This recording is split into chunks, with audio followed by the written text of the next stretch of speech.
Halo, selamat berjumpa di video atau slide yang akan saya jelaskan. Slide ini menjelaskan tentang materi seni musik, khususnya di kelas 9 di semester 1. Kita akan belajar tentang pengembangan melodi atau ornamentasi melodis dan ritmis pada vokal solo. Perkenalkan, nama saya Esther Deborah Situmiang, saya guru SMP Global Andalan. Kita lanjut ke apa itu pengertian ornamentase. Ornamentase adalah penambahan nada-nada dengan tujuan memberikan hiasan atau keindahan pada melodi maupun harmoni utama pada sebuah lagu. Dengan catatan, tidak mengubah melodi utama atau harmoni utama sebuah lagu.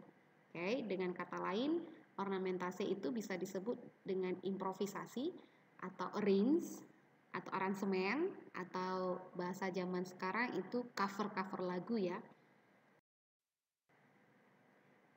Kita masuk ke jenis-jenis ornamentase melodis. Nah, yang pertama ada morden dan trill. Morden dan trill memiliki fungsi yang sama, yaitu menggetarkan nada. Nanti akan saya sajikan contohnya bagaimana, gambarnya bagaimana. Kemudian yang kedua ada appoggiatura dengan acciaccatura. Appoggiatura dengan acciaccatura itu penulisannya dengan not kecil di atas not yang dasarnya. Mereka memiliki perbedaan. Appoggiatura bernilai setengah dari not di bawahnya. Ya, ini dia. Akan saya sajikan gambar dari morden dan trill dulu. Yang pertama, ini trill dengan getaran-getarannya. Kemudian appoggiatura itu bagaimana? Nah, seperti ini. Oke, dengan nilainya setengah dari not di bawahnya. Dibacanya seperti ini dia. Oke, itu deh. Kita lanjut ya. Masih tentang perbedaan antara accia dengan appoggiatura. Kalau tadi appoggiatura bernilai setengah, acciaccatura bernilai 1/30 dan diberi garis kecil yang menyilang pada tangkai notnya. Oke, accia dengan appoggiatura dimainkan dengan cepat. Yang terakhir itu ada cadence.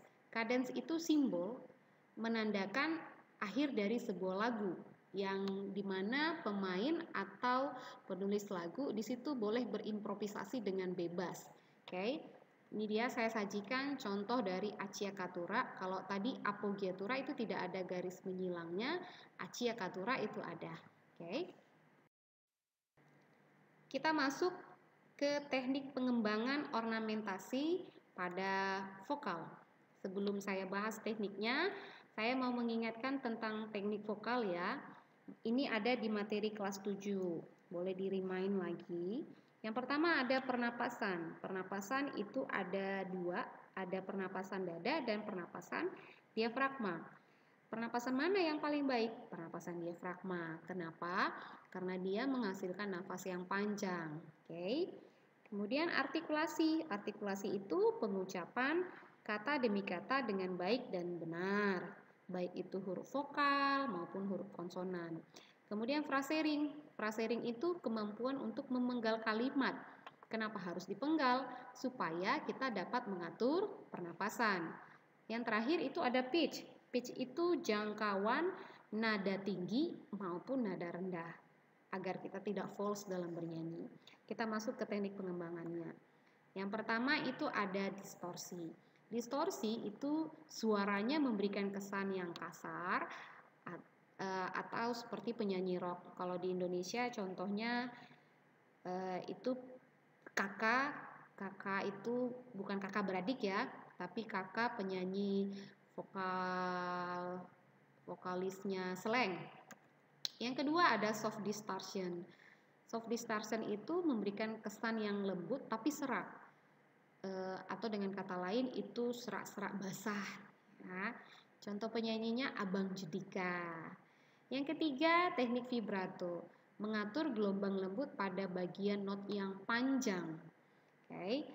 Seiringnya penyanyi berlatih vokal dan memiliki atau menguasai teknik vokal yang benar, pasti dapat melakukan teknik ini. Kalau menurut saya, penyanyi yang baik dalam melakukan teknik ini di Indonesia itu ada satu yang saya favoritnya, itu Ibu Diana Nasution, ya, penyanyi lama. Kalau yang penyanyi sekarangnya itu Lyodra. Masih di teknik pengembangan, lanjut, itu ada tremolo. Bedanya tremolo dengan vibrato, kalau tremolo itu gelombangnya atau getarannya lebih rapat, yang biasanya dinyanyikan pada penyanyi seriosa. Kalau di Indonesia contohnya Putri Ayu. Kemudian kita akan bahas falsetto dengan head voice.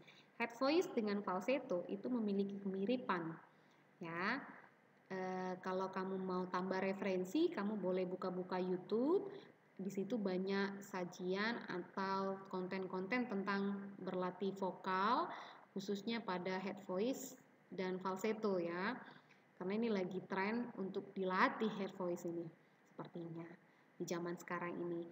Nah, falsetto itu bisa dikatakan dengan suara palsu, sementara head voice itu suara kepala dengan yang nada tinggi. Biasanya mencapai nada C6 bahkan B6 atau bisa lebih, tergantung kemampuan kita menggapai suaranya tadi. Nah, kalau di luar negeri saya favoritnya itu Mariah Carey. Di Indonesia ada Gita Gutawa dan juga Lyodra bisa melakukan head voice. Oke. Kita masuk ke ornamentasi ritmis. Apa aja ornamentasi ritmis? Ornamentasi ritmis yang pertama itu adalah tempo. Ini materi kelas 7 juga ya. Tempo itu adalah cepat lambatnya suatu bunyi atau sebuah lagu. Ini saya sajikan beberapa contoh tempo dengan yang sering muncul. Ini nama-namanya dan ini pengertiannya, boleh dibaca. Yang kedua ada dinamik. Apa itu dinamik? Dinamik itu keras lembutnya atau kuat lembutnya suatu bunyi atau sebuah suara. Ya, ini contohnya yang kuning-kuning itu biasanya yang sering muncul. Bukan hanya dua tabel yang saya sajikan ya, contoh tempo dan dinamik, tapi masih banyak yang lain. Boleh kamu lihat referensi di buku maupun di internet. Mungkin ini saja dulu yang bisa saya sampaikan di materi ini. Lebih dan kurang saya mohon maaf. Semoga materi ini mendukung di pembelajaran, khususnya di pembelajaran seni musik di kelas 9 di semester 1. Sorry, ada pesawat yang lewat, jadi agak terganggu sedikit. Terima kasih ya, sampai ketemu di materi selanjutnya.